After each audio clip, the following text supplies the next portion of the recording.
জলবায়ুর শব্দাবলী। জলবায়ু শিক্ষা হোক সবার জন্য।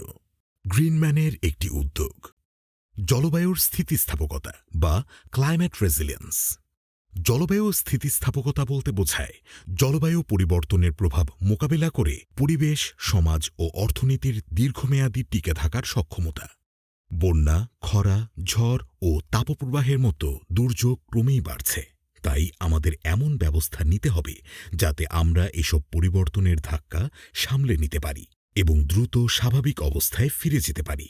জলবায়ু স্থিতিস্থাপকতাকে কোনো দেশ বা জনগণের জলবায়ু পরিবর্তনের প্রভাব সহ্য করা ও পুনরুদ্ধার করার সক্ষমতাকে বোঝায়। উন্নয়নশীল দেশগুলো স্থিতিস্থাপকতা গড়ে তুলতে দুর্যোগ প্রস্তুতি, কৃষি কৌশল পরিবর্তন ও পানি ব্যবস্থাপনার মতো পদক্ষেপ গ্রহণ করছে। ১৯৭০-এর দশকে প্রাকৃতিক দুর্যোগ ব্যবস্থাপনায় স্থিতিস্থাপকতা শব্দটি জনপ্রিয় হয়ে ওঠে।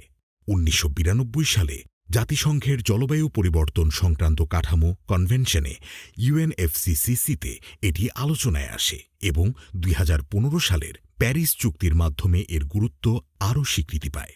জাতিসংঘ ও বিশ্ব ব্যাংক জলবায়ু স্থিতিস্থাপকতা নিয়ে বিভিন্ন প্রতিবেদন প্রকাশ করেছে, যেখানে জলবায়ু অভিযোজন কৌশল ও দুর্যোগ পুনরুদ্ধার প্রকল্পের ওপর গুরুত্ব দেওয়া হয়েছে। জলবায়ু স্থিতিস্থাপকতার উপাদানগুলোর মধ্যে রয়েছে ঝুঁকি মূল্যায়ন, অভিযোজন পরিকল্পনা, প্রযুক্তির ব্যবহার এবং জলবায়ু সহনশীল নগর পরিকল্পনা। এর মূল লক্ষ্য হল পরিবেশগত, সামাজিক ও অর্থনৈতিক স্থিতিস্থাপকতা নিশ্চিত করা। পরিবেশগত দিক থেকে উপকূলীয় বন সংরক্ষণ, জীববৈচিত্র্য রক্ষা ও টেকসই কৃষি ব্যবস্থা গড়ে তোলা জরুরি।